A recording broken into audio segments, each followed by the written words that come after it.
er Cecilie Thielsen, og jeg gør 1. B på Vestfyns Gymnasie, og i dag vil jeg bevise Pythagoras-sætning, som siger, i en retvinklet trekant med kateterne A og B samt hypotenusen C gælder følgende sammenhæng mellem siderne. A i anden plus B i anden er lige med C i anden. Og for at bevise Pythagoras-sætning har jeg tegnet et stort kvadrat, hvorefter jeg har tegnet 4 retvinklede trekanter inde i kvadratet, og det har så dannet et lille kvadrat inde i midten. Og for at regne det ud, vil jeg gøre brug af 2 arealer, hvor jeg vil starte med at regne arealet ud af det store kvadrat.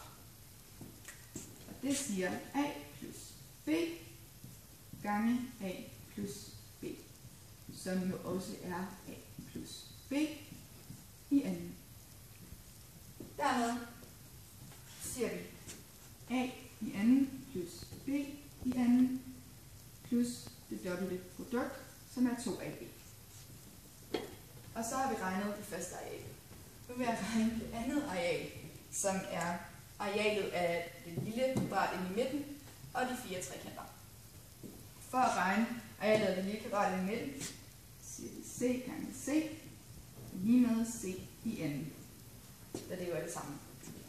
Og så for at regne arealet af trekanterne, siger vi en halv gange højde gange grundlinje, som jo så i vores tilfælde er en halv gange A gange B.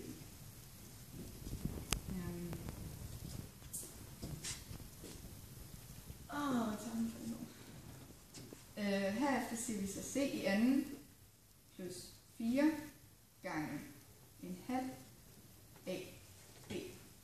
Og så 4, det er jo vores 4 trekanter. Og for ligesom at samle det lidt, så siger vi C i anden plus 2AB. Det er 4 gange en halv, det bliver 2.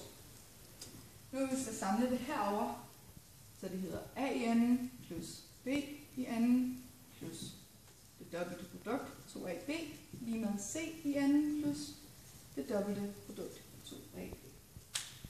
Nu vil jeg så fjerne det dobbelte produkt fra begge sider af lighedstegner, så der nu tilbage står A i anden plus B i anden